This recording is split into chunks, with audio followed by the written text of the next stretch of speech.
Hello friend, आज मैं आप लोगों के लिए एक नया टॉपिक लेके आया हूँ, जिस टॉपिक का नाम है reverse forward starter power wiring.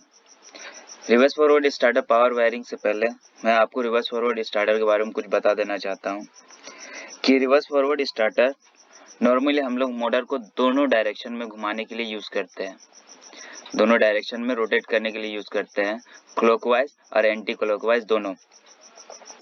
इसका यूज़ आपको वहाँ मिलेगा जहाँ पे मोटर को दोनों डायरेक्शन में घुमाया जा रहा हो या दोनों डायरेक्शन में चलाया जा रहा हो, जैसे क्लॉकवाइज एंटी क्लॉकवाइज दोनों, जिसको सीधा या उल्टा बोलते हैं नॉर्मली भाषा में। जैसे कि आप लोग ट्रैक्शन हुआ, एलिवेटर हुआ, लिफ्ट हुआ या फिर योट क्रेन हुआ, ये सब में आपको इनका यूज ज़्यादातर मिलेंगे। या फिर उस वहाँ पे भी मिलेंगे, उस मशीन में आपको मिलेगा जहाँ पे मोटर कनेक्टेड हो और उस मशीन को दोनों डायरेक्शन में चलाया जा रहा हो, वहाँ पे भी आपको इसका यूज मिलेगा, इस तरीके का स्टार्टर का। बेसिकली इसमें होता है क्या चाहिए कि इसका मोटर का डायरेक्शन हम लोग कॉन्टेक्टर के द्वारा, दो कॉन्टेक्टर के द्वारा, एक रिवर्स एक फॉरवर्ड कॉन्टेक्टर के द्वारा ऑपरेट कराते हैं। जस्ट इसका सीक्वेंस चेंज करके, फेज सीक्वेंस चेंज करके, आप लोग जानते हैं ये फेज सीक्वेंस किसी भी मोटर का चेंज करने से मोटर ऑपोजिट डायरेक्शन में रन करता है। मोटर का अगर वो जो रियल का फेज सीक्वेंस जो है उस पे ना चला करके फेज सीक्वेंस अगर हम चेंज किए तो मोटर मेरा ऑपोजिट डायरेक्शन में रन करता है। तो आइए रिवर्स फॉरवर्ड स्टार्टर का पावर वायरिंग समझ लेते हैं कि पावर वायरिंग किस तरीके से की जाती है और पावर वायरिंग किस तरीके से वर्क करती है। आपको प्रोसेस के हिसाब से आपको स्टेप बाय स्टेप सारे यहाँ पे मैंने आपको बता दिया कि पहला प्रोसेस में क्या करना, सेकंड प्रोसेस में क्या करना, थर्ड प्रोसेस में क्या करना, फोर्थ में क्या करना, फिफ्थ में क्या करना। पहला सबसे आगे यहाँ पे सिंबल समझाते थे, जो चीज़ यहाँ पे दे रखा है। पहला है ये बस बार, जहाँ से 3 फेज सप्लाई आपको मिलेगी। दूसरा है MCB, जो कि प्रोटेक्शन के लिए यूज होती है। तीसरा है कॉन्टेक्टर, एक हुआ फॉरवर्ड कॉन्टेक्टर, एक हुआ रिवर्स कॉन्टेक्टर, जो कि मोटर को सप्लाई के साथ कनेक्ट करेगा। ये ओवरलोड रिले, जो कि मोटर कभी भी अगर हाई करंट पे रन करती है तो वह मोटर को ट्रिप कराएगा। और ये मोटर, तो इसका वर्किंग प्रोसेस एकदम सिंपल है। पहला क्या हुआ कि 3 फेज सप्लाई बस बार से आप लीजिए या फिर बस बार की जगह मेन स्विच यूज कीजिए, जो भी आप यूज कीजिए, वहां से 3 फेज सप्लाई लिया। 3 फेज सप्लाई MCB में इनपुट किया। MCB भी आप यूज कर सकते हैं। हाई मोटर रहा जो 100 एम्पियर से, जिसका अगर ज़्यादा हो, या फिर ये बड़े बड़े अगर मोटर रहा तो वहाँ पर आप MCCB भी यूज़ कर सकते हैं। और ये फ्यूज भी आप यूज़ कर सकते हैं। तो आपको जैसा जहाँ पे रिक्वायरमेंट हो उस हिसाब से आप यहाँ पे प्रोटेक्शन यूज़ कीजिए। तो पहले क्या हो रहा है कि बस बार से आपका सप्लाई आया, सप्लाई लिए, MCB के इनपुट में सप्लाई कनेक्ट किया, MCB के इनपुट से सप्लाई कनेक्ट किया, फिर आउट से सप्लाई दोनों कॉन्टेक्टर के, जो मेरा फॉरवर्ड और रिवर्स के दोनों कॉन्टेक्टर के इनपुट जो कनेक्टर है, दोनों कनेक्टर में लूप कर दिया, सप्लाई जस्ट लूप कर दिया। MCB का आउट सप्लाई देखिए, इसमें भी RYB है, इसमें भी RYB है, दोनों लूपिंग कर दिया। अब मोटर फॉरवर्ड रन करना चाहिए, मोटर मेरा सीधा रोटेट करना चाहिए। उसके लिए क्या होगा कि फॉरवर्ड कॉन्टेक्टर को कनेक्ट करेंगे। जैसे ही कि हम लोग स्विच प्रेस करेंगे फॉरवर्ड कॉन्टेक्टर का, फॉरवर्ड कॉन्टेक्टर कनेक्ट हुआ। कनेक्ट होने के साथ साथ क्या हुआ कि मेरा यहाँ से सप्लाई आउट किया, RYB, जो कि रिलेस होता हुआ मेरा मोटर में जाएगा। अब मोटर का कनेक्टर हम समझ लेते हैं कि ये RYB से चलेगा, तो मेरा ये मोटर क्लॉकवाइज डायरेक्शन में रन करता है। तो RYB इसको सप्लाई मिला तो मोटर क्लॉकवाइज डायरेक्शन में रोटेट कर रहा है या क्लॉकवाइज डायरेक्शन में रन कर रहा है। अब क्या हुआ, ये तो मेरा फॉरवर्ड कंडीशन में हो गया। अब रिवर्स कंडीशन में क्या हो रहा है कि रिवर्स कंडीशन में देखिए, हमने आपको बताया या फिर आप लोग पढ़े भी है कि मोटर का फेज सीक्वेंस अगर चेंज कर देते हैं, किसी भी मोटर का अगर फेज सीक्वेंस अगर आप चेंज करते हैं तो मोटर ऑपोजिट डायरेक्शन में रोटेट करना स्टार्ट कर देता है। वो मोटर का डायरेक्शन जो है चेंज होगा। जैसे क्लॉकवाइज अगर घूम रहा था तो वो एंटी क्लॉकवाइज घूमना स्टार्ट कर देगा। कोई भी दो फेज सीक्वेंस चेंज करे, RYB में कोई भी दो चेंज कर दीजिए, आप BY चेंज कर सकते हैं, RB चेंज कर सकते हैं, कोई भी चेंज कर दीजिए। तो यहाँ पे क्या किए, देखिए ये रिवर्स का कॉन्टेक्टर से भी RYB निकला, बट जो मेरा मोटर के कनेक्टर में RYB जाना चाहिए उसकी जगह क्या जा रहा है, देखिए R की जगह तो R सप्लाई जा रहा है मेरा, बट Y की जगह क्या जा रहा है मेरा, B जा रहा है। और मेरा बी के जगह क्या जा रहा, वाई जा रहा, मतलब कि मेरा वाई और बी का इंटरचेंजिंग कर दिया। इंटरचेंज करने से क्या हुआ, इसका फेज सीक्वेंस चेंज हो गया। और फेज सीक्वेंस जैसे ही इसका चेंज होगा, मोटर मेरा एंटी क्लॉकवाइज घूमना स्टार्ट कर देगा। यही है रिवर्स फॉरवर्ड स्टार्टर। एक बार और समझ लीजिए।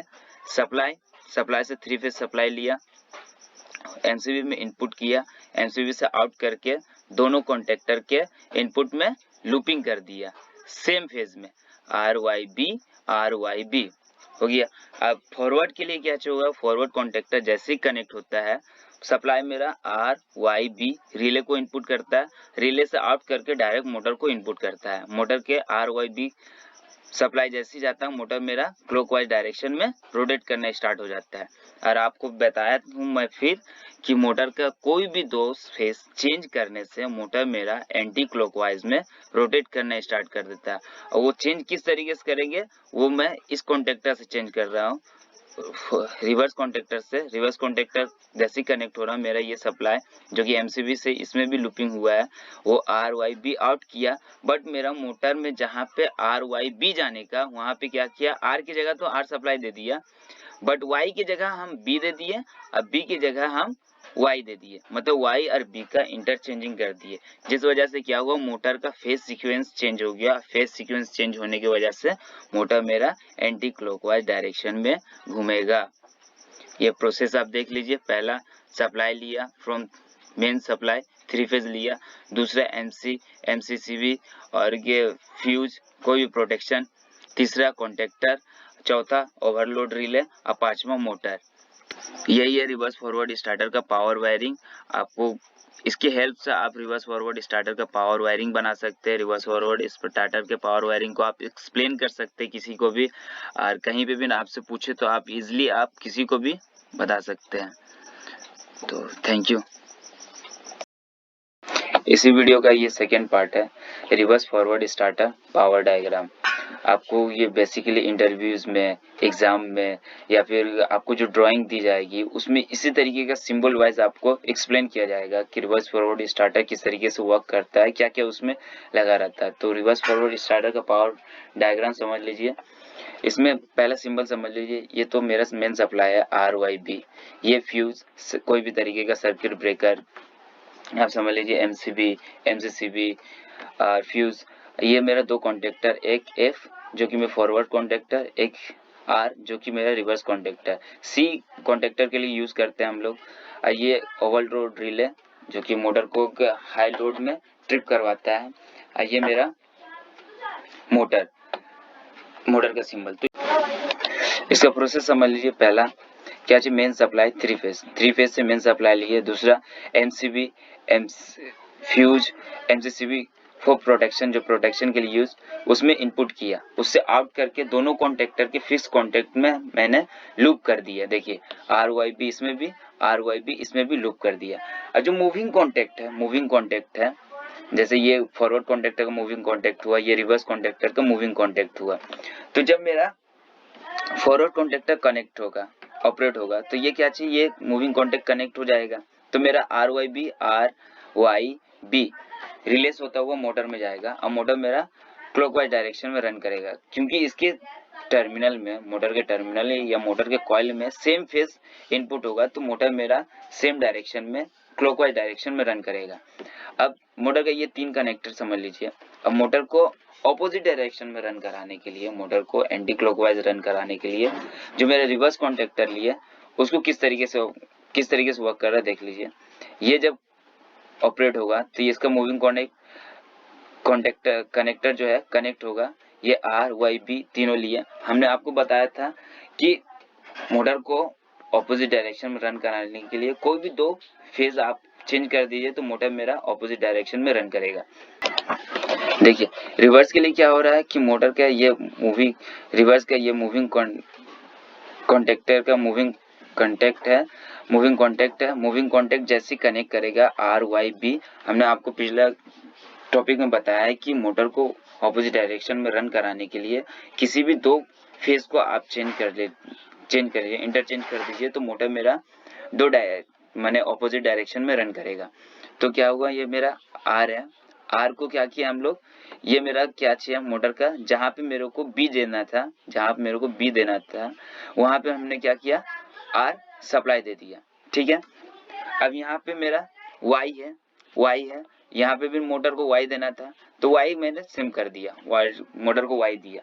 बट यहाँ पे देखिए बी है, बी आउट कर रहा, अब मोटर को यहाँ पे चाहिए था मेरा आर, तो क्या किया मैं यहाँ पे बी आर को दे दिया। तो क्या चाहिए मोटर में अब क्या सप्लाई जा रही है, यहाँ पे जा रहा बी, यहाँ वाई, यहाँ आर जा रहा, क्योंकि मेरे को जाना था आर वाई बी जाना था, तो जा रहा अभी क्या बी वाई आर जा रहा। मैंने उसमें क्या किया था कि दो को वाई अब बी को चेंज किया था, इसमें मैंने आर आर बी को चेंज कर दिया, वाई को सेम रखा। तो इससे आपको कोई फर्क नहीं पड़ता, आप मोटर को कोई भी दो फेज को आप चेंज कर दीजिए तो मोटर मेरा ऑपोजिट डायरेक्शन में रन करेगा। यहाँ पे देख लीजिए आपका जैसे रिवर्स कॉन्टेक्टर ऑपरेट हो रहा है, उसका मूविंग कॉन्टेक्ट जैसे कनेक्ट हो रहा, तो यहाँ सप्लाई आउट कर रहा आर वाई बी।